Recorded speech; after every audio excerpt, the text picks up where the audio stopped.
नमस्कार, मैं अभिषेक शर्मा हिंदी ज्ञान उर्मी में आपका स्वागत करता हूँ। रसखान जी की रचना सवैये के साथ। रसखान जी कृष्ण भक्त कवि थे। उनका जन्म 1548 के लगभग दिल्ली के एक संपन्न पठार परिवार में हुआ था। वे मुसलमान होते हुए भी श्री कृष्ण की भक्ति में लीन रहते थे। उनका मूल नाम सैयद इब्राहिम था। वे अत्यंत प्रेमी स्वभाव के व्यक्ति थे। उन्हें वैष्णव भक्तों ने श्री कृष्ण के रूप में माधुर्य से परिचित करवाया। तभी से वे श्री कृष्ण के भक्त बन गए थे। वे श्री कृष्ण की भक्ति में इतने भाव विभोर हो उठे कि श्री कृष्ण के दर्शनों के लिए श्रीनाथ के मंदिर में भी गए। यहाँ भी कहा जाता है कि उन्हें श्री कृष्ण ने दर्शन दिए थे। गोकुल पहुंचकर उन्होंने श्री विट्ठल नाथ जी से दीक्षा ली।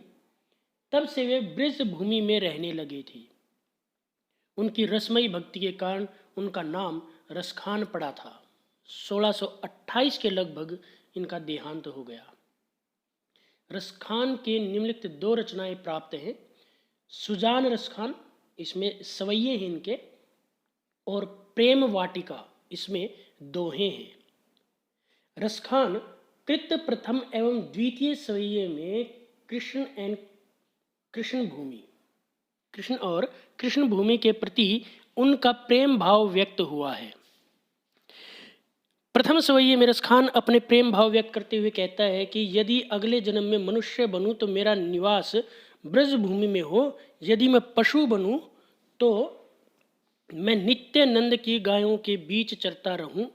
यदि मैं पत्थर बनूं तो गोवर्धन पर्वत का पत्थर बनूं जिसे कृष्ण ने धारण किया था।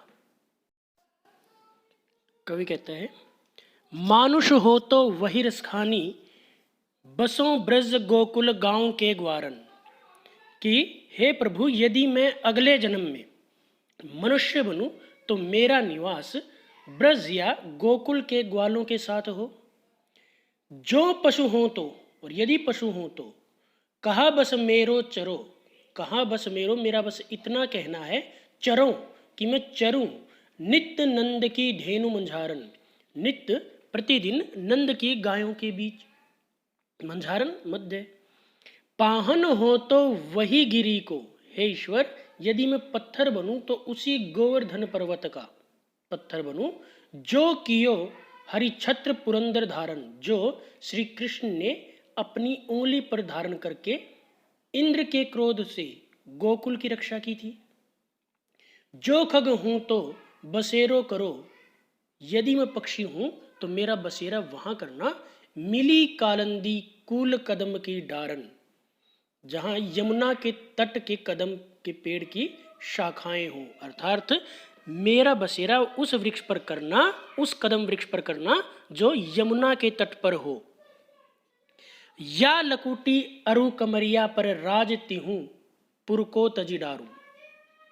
कवि कहता है कि कृष्ण और ब्रज भूमि के प्रति अपने गहन प्रेम को व्यक्त करते हुए उसने कहा कि या लकुटी, लाठी, और कमरिया पर, और कंबली पर, राज तिहूपुर को तज डारू, तीनों लोकों के राज्य को, के सुख को न्योछावर कर दूं।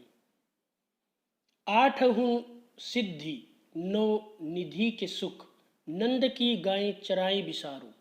नंद की गाय को चराने के लिए मैं आठों सिद्धियां और 9 निधियों का सुख को भुला दूंगा, अर्थात त्याग कर दूंगा।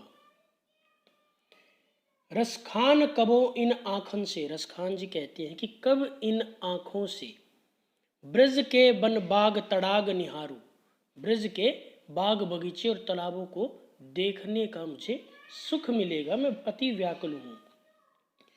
कोटिक एकल धोत के धाम, करील के कुंजन ऊपर वारू। कि मैं ब्रज के वृक्षों के समूह पर, जहाँ कभी श्री कृष्ण खेलते व गायों को चराते थे, सोने से निर्मित करोड़ों भवन न्यौछावर कर सकता हूँ। अगला है, मोर पखा सिर ऊपर राखी हूँ। कि श्री कृष्ण की वेशभूषा बताते हुए कहते हैं कि श्री कृष्ण की भांति ही मोर पंखों से बना हुआ मुकुट सिर पर धारण कर लेंगे।